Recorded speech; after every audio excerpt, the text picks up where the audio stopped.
Journal exception के तीन आज हम टॉपिक कन्वर्ट डिस्कस करेंगे। Act of child, unsoundness of mind and intoxication. तो will start. First is act of child. तो दो सेक्शंस में हमारा आईपीसी के अंदर एक्ट ऑफ चाइल्ड को डिस्कस किया हुआ है। First is section 82, second is section 83। तो सेक्शन 82 की बात करें तो सेक्शन 82 बोलता है, act of a child under 7 years of age, nothing is an offence which is done by a child under 7 years of age. तो ये तो क्लियर कट यहाँ से समझ में आ रहा है कि जो भी चाइल्ड है वो 7 years के अगर अंडर का है, यहाँ पे ये वर्ड याद रखना, अंडर, तो उसने जो भी एक्ट किया है उसको हम ऑफेंस की कैटेगरी के अंदर नहीं डालेंगे। इसको हम अगर ब्रीफ में देखें तो सेक्शन 82 से रिलेटेड एक मैक्सिम हम पढ़ते हैं यहाँ पे, दैट इज डॉली इनकैपेक्स। तो डॉली इनकैपेक्स का ही मतलब ये होता है कि जो चाइल्ड है वो 7 years की अगर कम एज का है तो वो इनकेपेबल कैटेगरी के अंदर माना जाता है कि वो क्राइम कमिट ही नहीं कर सकता। तो इसलिए हम उसको गिल्टी मानेंगे ही नहीं किसी ऑफेंस का। उसके पीछे का रीजन हम उनको ये देते हैं कि उसके पास एक एडिक्वेट मेंटल एबिलिटी नहीं है, उसके पास एक एडिक्वेट मेंटल एबिलिटी नहीं है बनाने की, कि वो जो भी नेचर है और जो भी कॉन्सिक्वेंसेस होंगे उसके एक्ट के, सबसे पहले तो एक्ट का नेचर उसको नहीं पता क्या कर रहा है वो, और एक्ट के बाद के जो कॉन्सिक्वेंसेस होंगे वो भी हम नहीं समझते कि उसको पता होगा। इसलिए हम ये बोलते हैं कि वो एक मेंस या कॉन्स्टिट्यूट ही नहीं कर पाएगा। अगर आपने मेरी लास्ट वाली क्लास देखी होगी तो मैंने उसमें बताया था कि हमारे दो कैटेगरी है जर्नल एक्सेप्शन के। फर्स्ट इज जिसमें हम बोलते हैं एक्सक्यूज वाला, सेकंड इज जस्टिशिएबल। तो हमारा जो ये चाइल्ड वाला कैटेगरी आता है वो एक्सक्यूज के अंदर आता है, क्योंकि हमने एक्सक्यूज के अंदर एक बात बोली थी कि वहां पर मेंस रिया लैक है, मेंस रिया ही कॉन्स्टिट्यूट नहीं हो पा रहा, तो हम ऑफेंस कॉन्स्टिट्यूट नहीं कर पाएंगे। अगर मानो उसने ऑफेंस किया है और एविडेंसेस भी दिखा दे रहे हैं कि उसने जो एक्ट किया है वो एक गिल्टी माइंड के साथ किया है, एक मेंस रिया के साथ किया है, तब भी हम उसको गिल्टी नहीं मानेंगे। क्यों? क्योंकि यहाँ पर 7 years के जो बिलो हैं बच्चे, उनको हम एब्सोल्यूट इम्यूनिटी देते हैं। भले ही उसका मेंस रिया था कि नहीं था, उससे कोई फर्क नहीं पड़ता। अगर वो बच्चा 7 साल का छोटा है तो उसको एब्सोल्यूट इम्यूनिटी मिलेगी, भले ही एविडेंसेस दिखा रहे हों कि उसने बहुत ही गिल्टी माइंड के साथ वो काम किया है। तो सेक्शन 82 जो हम बात करते हैं वो एब्सोल्यूट इम्यूनिटी की बात करते हैं, इम्यूनिटी की बात करते हैं कि मतलब इसमें हम लोग इसको पूरा इम्यून कर देंगे। अब सेक्शन 83 की बात करते हैं, यहाँ पर थोड़ा सा ग्लिच है, इसको हम रीड आउट करते हैं। Act of a child above 7 and under 12 of immature understanding, nothing is an offense which is done by a child above 7 years of age and under 12 who has not attained sufficient maturity of understanding to judge of the nature and the consequences of his conduct on that occasion। तो ये बात करता है कि अब दूसरे category के बच्चे की बात कर रहे हैं, 7 साल से ऊपर है बट 12 साल से नीचे का बच्चा है। तो अब उसने जो ऑफेंस किया है हम उसको किस तरीके से डील करेंगे। तो अगर वो उस कैटेगरी के अंदर आता है 7 to 12 के अंदर, तो उसको तब हम एक्सक्यूज कर देंगे अगर उसके पास एक सफिशिएंट मेच्योरिटी नहीं होगी। सफिशिएंट मेच्योरिटी किस केस में नहीं होगी? कि वो अंडरस्टैंड नहीं कर पा रहा है उसके नेचर और कॉन्सिक्वेंसेस को उसके एक्ट के। अगर हम सेक्शन 83 की बारे में बात करें तो एक क्वालिफाइड इम्यूनिटी प्रोवाइड करता है, 82 एब्सोल्यूट करता है, ये क्वालिफाइड करता है। मतलब यहाँ पे हम फैक्ट्स एंड सर्कमस्टांसेस देखेंगे कि हम उस कैटेगरी के बच्चे को एक्विटल या फिर एक्सक्यूज कर पा रहे हैं या नहीं कर पा रहे हैं। तो यहाँ पे जो हम मैक्सिम यूज करते हैं वो होती है डॉली कैपेक्स की। It presumes that a child above 7 but below 12 years of age is doli capex.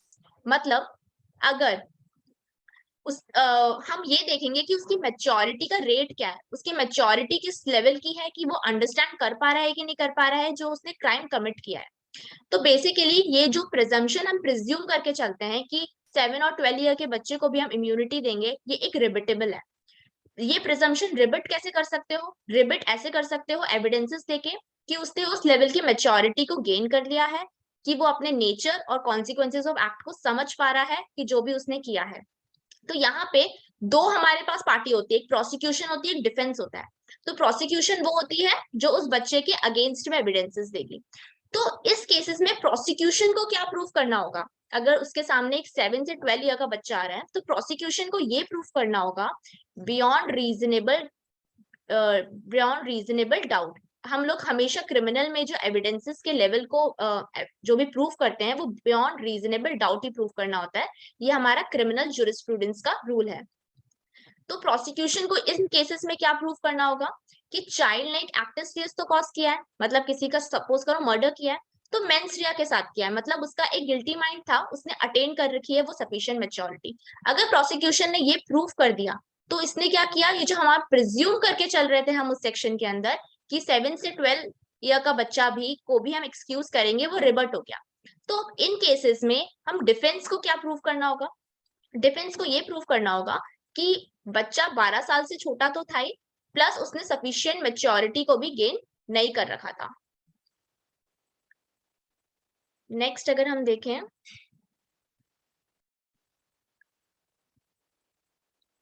अब इसमें कोर्ट के पास क्या ड्यूटी होती है, कोर्ट को एक इंक्वायरी कंडक्ट करनी पड़ेगी स्टार्टिंग में कि जो नेचर है कॉन्सिक्वेंसेस है उसके कंडक्ट के वो किस टाइप के थे। तो इसके लिए टेस्ट एक लगाता है, जो भी है कोर्ट टेस्ट लगाता है उसके एक्ट को कि उसके नेचर क्या था उसके एक्ट का, कि उसने किस टाइप से एक्ट किया है, उसका नेचर क्या था एक्ट का, कितना हीनियस था, कितना सीरियस था, कितना कम सीरियस था। ठीक है। और उसके बाद उस एक्ट करने के बाद उसका सब्सिक्वेंट कंडक्ट क्या था, क्या वो मर्डर करने के बाद भाग गया, या फिर उस अपीयरेंस क्या था उस ऑफेंडर का। ये मतलब थोड़ा बहुत कम इस पे देते हैं, बट ये इंपॉर्टेंट होती है ऊपर के दोनों पॉइंट कि नेचर क्या था उसके एक्ट का और सब्सिक्वेंट कंडक्ट क्या था ऑफेंडर का। तो ये टेस्ट है जिसको हम लगाने के बाद उसको क्वालिफाइड इम्यूनिटी प्रोवाइड करेंगे। नेक्स्ट इसमें एक लैक्यूना है इन दोनों सेक्शन के अंदर। हमने सेक्शन 82 के अंदर एक चीज पढ़ी थी कि ये अंडर 7 इयर्स ऑफ एज की बात करता है और सेक्शन 83 क्या करता है, अबव 7 इयर्स ऑफ एज की बात करता है। तो अब इसमें लैक्यूना क्या आ रहा है, लैक्यूना ये आ रहा है कि हमने 7 ईयर के बच्चे को तो छोड़ ही दिया, मतलब हमने बिलो 7 इयर्स को तो ले लिया, अबव 7 इयर्स को तो ले लिया, बट अब बात आती है कि 7 इयर्स जो 7 साल का बच्चा है उसका क्या होगा। ये बहुत ज्यादा लाइटन अप हो गया। तो एक हरी सिंह गौर करके है, उनकी एक पीनल लॉ ऑफ इंडिया की बुक है जिसमें उन्होंने एक सजेशन दिया है कि जो 7 साल के बच्चे का क्या करें हम। 7 साल के बच्चे को ना 82 ने कवर किया ना 83 ने कवर किया, तो उनने ये सजेस्ट किया है कि हम उसको 82 के अंदर ही डील अप करेंगे ना कि 83 के अंदर। तो अगर 7 साल का बच्चा भी है तो भी हम उसको 82 के अंदर करेंगे, मतलब उसको एब्सोल्यूट इम्यूनिटी प्रोवाइड करेंगे। अब अबव 12 इयर्स की बात आती है, तो अभी तो हम 7 और 7 to 12 की बात कर रहे हैं, तो अबव 12 इयर्स की जो बात आती है उसमें हम बोलेंगे कि उन बच्चों को कोई इम्यूनिटी नहीं है। ठीक है। भले ही एविडेंसेस ये दिखा रहे हो कि उनके पास अंडर डेवलप्ड अंडरस्टैंडिंग है उनकी नेचर उनके कॉन्सिक्वेंसेस ऑफ एक्ट को लेके, स्टिल अबव 12 इयर्स के बच्चों के लिए आईपीसी के अंदर हमने कोई इम्यूनिटी प्रोवाइड कर नहीं रखी है उनको, मतलब बट हाँ उनको एक पॉइंट पे उनको ये चीज रिलैक्सेशन मिलेगा जब उनके अगेंस्ट सेंटेंस पास किया जा रहा होगा in the event of his conviction, तब उनकी एज को कंसिडर करते हुए उनका सेंटेंस को हम कम कर सकते हैं। तो सिर्फ 12 इयर्स के ऊपर के लिए सिर्फ हमें यही रिलैक्सेशन प्रोवाइड करता है लॉ। अब जुवेनाइल जस्टिस एक्ट को भी इससे मैं थोड़ा सा कनेक्ट कर सकती हूँ कि जुवेनाइल जस्टिस एक्ट, तो जुवेनाइल जस्टिस एक्ट 18 इयर्स तक के बच्चों के लिए बेसिकली आप बोल सकते हो कि 7 से 18, क्योंकि 7 से नीचे तो सारे इम्यून है, 7 से 12 के बीच में क्वालिफाइड इम्यूनिटी है, उनके नेचर और उनकी मेच्योरिटी पे डिपेंड करता है। और 12 से 18 बच्चा तो मतलब उसको हम ट्रायल ही करेंगे, ट्रायल किसके अंदर करेंगे, जुवेनाइल जस्टिस एक्ट के अंदर करेंगे। बट एक इसमें पॉइंट और दिया हुआ है कि हम 12 इयर्स तक के बच्चों के अगेंस्ट कोई डेथ या लाइफ इम्प्रिजनमेंट पास नहीं करेंगे सेंटेंस। तो ये 82 और 83 का एक छोटा सा ब्रीफ था। एक केस यहाँ पे देख लो, उला महापात्रा का केस था। ये बेसिकली उन बच्चों के लिए है जो हम 7 से 12 कैटेगरी के बच्चों की बात करते हैं। तो यहाँ पर मैं थोड़ा सा एक्सप्लेन करूंगी किस तरीके से हम देख सकते हैं कि उसने सफिशिएंट मेच्योरिटी और अंडरस्टैंडिंग को गेन किया हुआ है। तो अगर हम देखें यहाँ पर, a boy over 11 years but less than 12 years threatened to kill a person by cutting into pieces and actually killed him. The court held that the action of the boy could lead to one inference that he did what he intended to do and knew that his action could kill the deceased. मतलब उसका जो यहाँ पे पूरा conduct था, मतलब उसने एक पर्सन को मारा, उसको पीसेस में कट किया, तो यहाँ से ये कंडक्ट निकल कर आता है कि उसको कहीं ना कहीं ये पता था कि व्हाट ही वाज डूइंग। ठीक है, वो उसने इतनी मैच्योरिटी गेन कर लिया था कि हाँ उसके एक्ट से कोई इंसान मर सकता है। तो यहाँ पर उसको हमने गिल्टी माना था, मैंने वो मेंशन नहीं किया है, बट हाँ यहाँ पर उस पर्सन को 7 to 12 कैटेगरी के अंदर को हमने इम्यूनिटी प्रोवाइड नहीं करी थी। ओके, तो नेक्स्ट अगर हम देखें, that is unsoundness of mind. Unsoundness of mind section 84 के अंदर दिया हुआ है। तो अनसाउंडनेस ऑफ माइंड सेक्शन 84 के अंदर ये बोलता है, the act of a person of unsound mind, nothing is an offense which is done by a person who at the time of doing it by reason of unsoundness of mind is incapable of knowing the nature of the act or that he is doing what is either wrong or contrary to law। तो यहाँ से यही समझ में आ रहा है कि अगर कोई भी ऐसा पर्सन है जिसने कोई एक्ट किया है जो कि एक ऑफेंस की कैटेगरी में आता है, उसने वो एक्ट एक रीजन ऑफ अनसाउंडनेस के कारण किया है, ठीक है, अनसाउंडनेस ऑफ माइंड का स्टेट था उसका, तो इस कारण वो अपने नेचर ऑफ एक्ट को पता नहीं कर पा रहा था कि उसका नेचर ऑफ एक्ट क्या है जो वो कर रहा है, और उसको ये भी नहीं पता था कि वो रॉन्ग कर रहा है या लॉ के अगेंस्ट कर रहा है। तो अगर अनसाउंडनेस ऑफ माइंड की बात करें तो उसको हम ऑफेंस की कैटेगरी के अंदर नहीं डालेंगे। नेक्स्ट हम बात करते हैं इंसैनिटी। जो हम इंसैनिटी बेसिकली वर्ड यूज किया जाता है, यहाँ पर हमने अनसाउंडनेस किया है, हमारे यहाँ पे अनसाउंडनेस की बात होती है, बट मैं इंसैनिटी वर्ड हमारे आईपीसी में यूज नहीं किया गया है, बट बेसिकली दोनों सेम ही है। तो इसका जो फाउंडेशन है पूरा इस सेक्शन का वो मैग्ना केस से लिया गया है। तो बेसिकली इस केस में क्या हुआ था, the accused by the name of Daniel Magna suffered from a delusion that Sir Robert Peel, then the Prime Minister of Britain, had injured him. He mistook Edward Drummond, Secretary of the Prime Minister, for Sir Robert Peel. He shot and killed him. The accused took the pill of insanity. The medical evidence shows that Manhattan was laboring under a morbid delusion, which carried him away beyond the power of his own control. He was held to be not guilty by reason of insanity by the jury. However, his acquittal caused public excitement and considerable furor.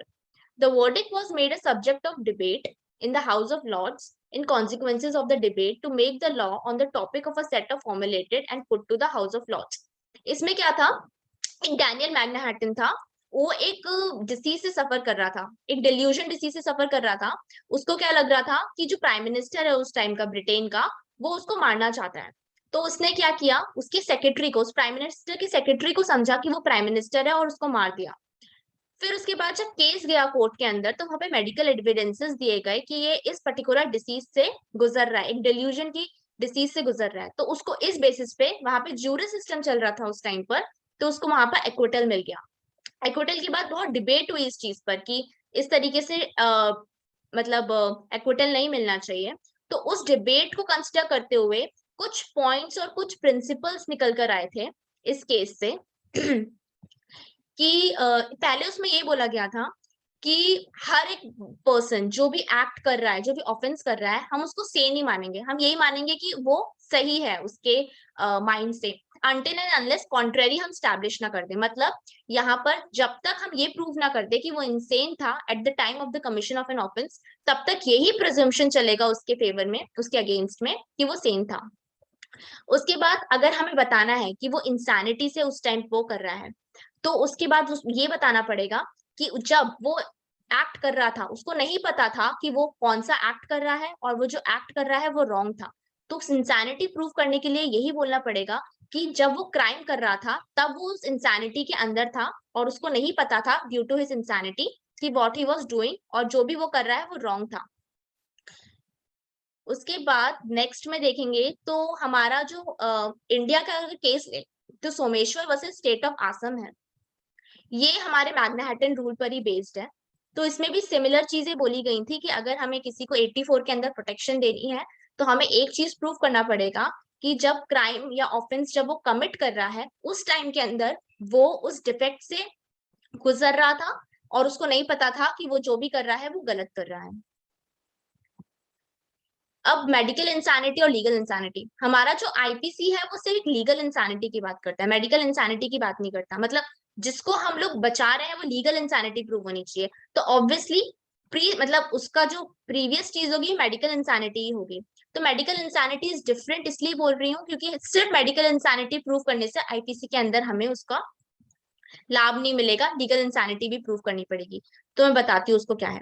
The insanity for the purpose of section 84 should be of such a nature that it completely impairs the cognitive faculty of the mind to such an extent that he is incapable of knowing the nature of his act or what he is doing is wrong or contrary to law. It is only the legal and not the medical insanity that absolves an accused from a criminal responsibility. तो basically insanity, medical insanity को इस तरीके से बोला गया है कि इस तरीके से आपका माइंड के अंदर जो भी इम्पेयरमेंट होती है, इम्पेयरमेंट मतलब होता है कि आप लैक हो किसी चीज के अंदर, कोई डिफेक्ट है, तो वो आपके माइंड के अंदर चल रहा है और आप इनकेपेबल हो उस नेचर को जानने के लिए कि व्हाट यू आर डूइंग। इसका एक इलिस्ट्रेशन देते हैं कि एक इडियट था who cut off the head of a man whom he found sleeping because as he explained it would be so much fun to watch him looking about for his head when he woke। तो ये एक insanity का example है कि एक idiot person था, उसने एक मैन का जो सब सो रहा था उसका हेड काट दिया था, क्योंकि जब उससे पूछा गया कि तुमने ऐसा क्यों किया, तो उसने बोला कि मुझे बहुत मजा आया उसको बिना सर के देखे हुए। तो ये टाइप की जो इंसानिटी है, मतलब उसके अंदर उसका जो फंक्शनिंग था, उसका इम्पेयरमेंट ऑफ माइंड इस तरीके का था कि वो समझ नहीं पाया कि जो उसने किया वो कॉन्ट्रेरी टू लॉ था और रॉन्ग था उस टाइम पर। नेक्स्ट देखिए तो Hari Singh Gond versus state of Madhya Pradesh. State of Madhya Pradesh का एक थोड़ा सा लैंडमार्क केस है जिसमें हमें ये चीज बताई गई है कि अगर आपको सेक्शन 84 के अंदर आना है तो आपको दो चीजें प्रूव करनी पड़ेगी। फर्स्ट, कि सबसे पहले एक्यूज्ड एक मेडिकल अनसाउंडनेस है, मेडिकल इंसैनिटी है, मतलब इम्पेयरमेंट है उसके दिमाग का, वो समझ नहीं पाया, और इसी मेडिकल साउंडनेस अनसाउंडनेस की वजह से जो उस टाइम पर थी at the commission of an offence, वो ये नहीं पता कर पाया कि वो इनकेपेबल, मतलब जो उसके नेचर ऑफ एक्ट का है वो ये पता नहीं कर पाया। तो ये जो दोनों चीजें होती हैं, ये मेडिकल इंसैनिटी है पहला वाला पॉइंट। और मेडिकल इंसैनिटी से हम लीगल इंसैनिटी उसको कैसे बनाएंगे, ये बताकर कि at the time of the commission of an offence medical unsoundness था वो बंदा, इसलिए वो उसने ये काम किया, तो ये लीगल इंसैनिटी के अंदर आता है। हमें ये दोनों चीजें प्रूव करनी पड़ेंगी कि उसको सेक्शन 84 का अगर हमें प्रॉफिट देना है तो। उसके बाद बात करते हैं हम इंटॉक्सिकेशन की। तो इंटॉक्सिकेशन दो सेक्शंस में दिया गया है, सेक्शन 85 एंड सेक्शन 86। तो section 85 says act of a person incapable of judgment by reason of intoxication caused against his will. Nothing is an offense which is done by a person who at the time of doing it by reason of intoxication incapable of knowing the nature of an act or that he is doing what is either wrong or contrary to law, provided that the thing which intoxicated him was administered to him without his knowledge or against his will।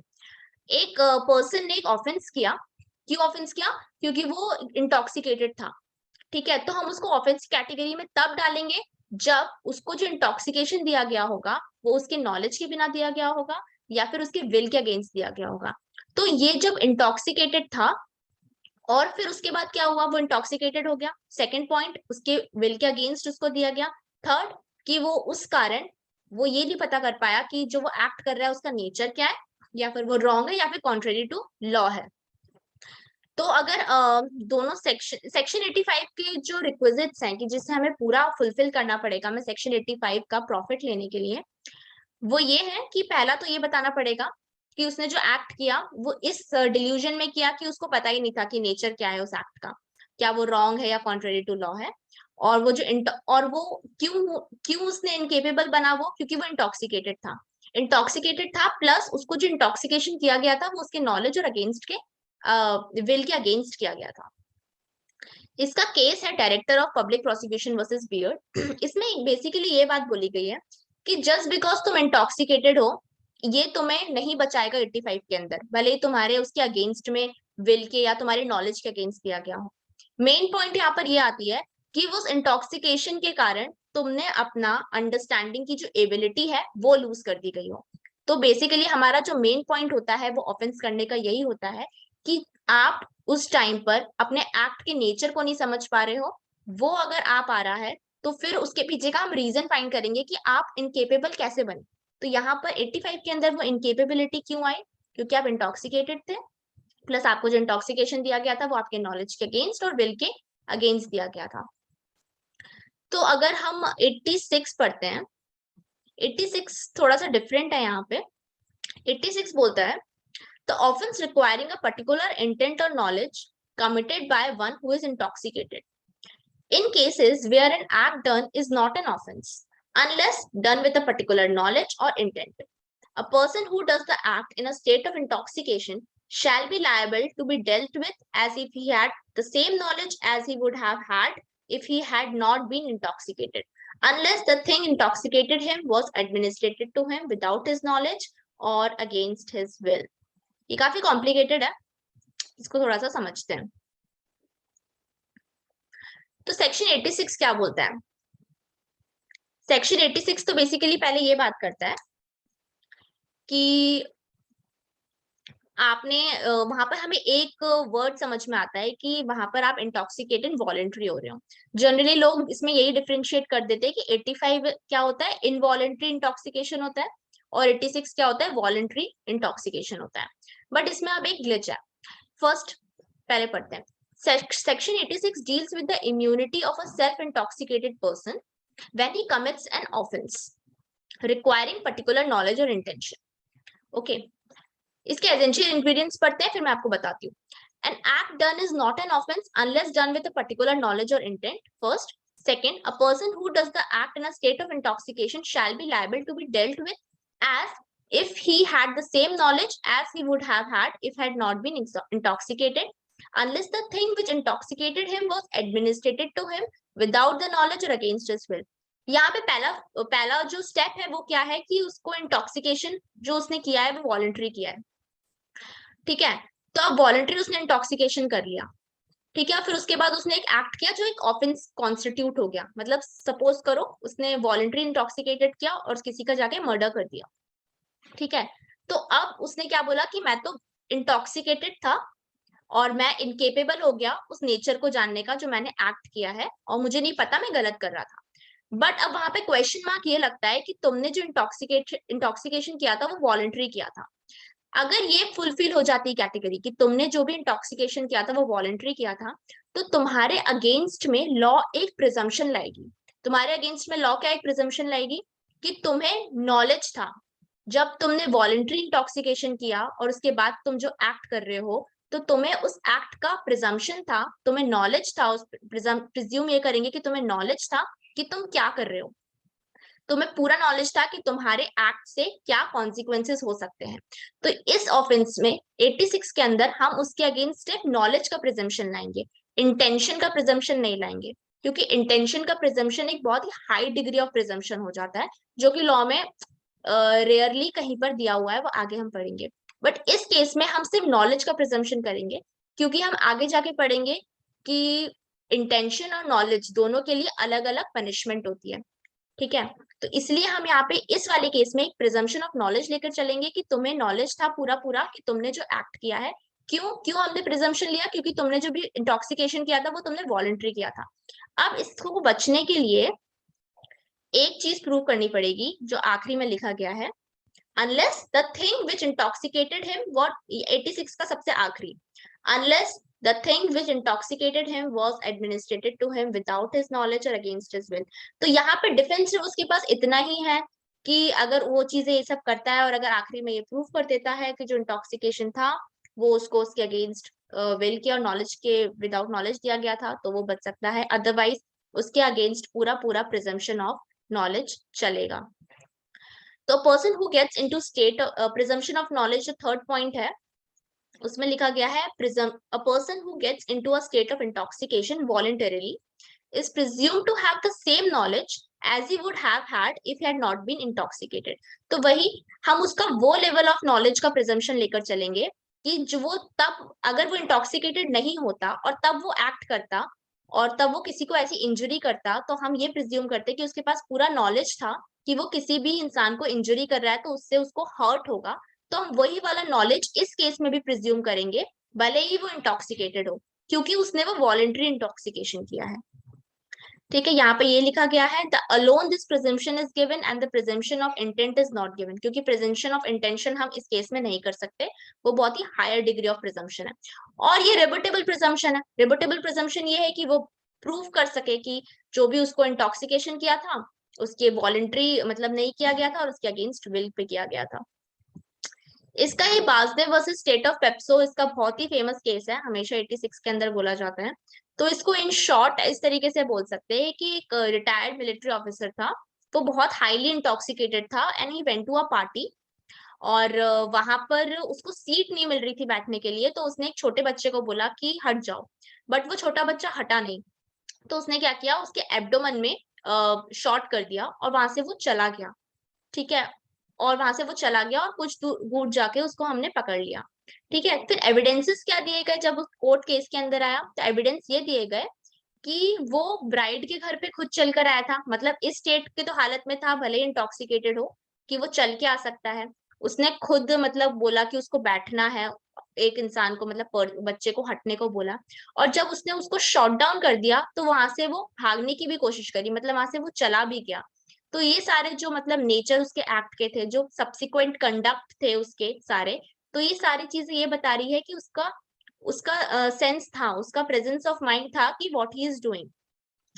तो यहाँ पर all this fact according to the Supreme Court went to prove that there was no proved incapacity in the accused to form the intention to cause bodily injury sufficient in the ordinary course of nature to cause death। मतलब इस case में वो अपनी incapacity insanity को prove नहीं कर पाया, क्योंकि उसके जो सब्सिक्वेंट कंडक्ट थे, जो प्रीवियस कंडक्ट थे और उस टाइम के जो कंडक्ट थे, वो ये बता रहे थे कि ही इज मतलब इंटॉक्सिकेशन होने के बाद भी उसको पता था कि वो क्या कर रहा है। और सबसे इंपॉर्टेंट इसमें ये चीज आती है, हम 86 के अंदर इसको इसलिए भी डाल रहे हैं क्योंकि यहाँ पे वॉलंटरी इंटॉक्सिकेशन वाली चीज थी। तो हमने नॉलेज उसके साइड से प्रिज्यूम कर लिया कि उसको नॉलेज था कि वो एक ऐसी बॉडीली इंजरी किसी को कॉज कर रहा है जिससे मतलब उसकी डेथ हो सकती है। तो यही है आज की स्लाइड्स का। नेक्स्ट स्लाइड्स में हम आगे वाले एक्सेप्शंस को इन डिटेल में बात करेंगे। Okay, I hope you like it. Thank you. Thank you ma'am. Thank you.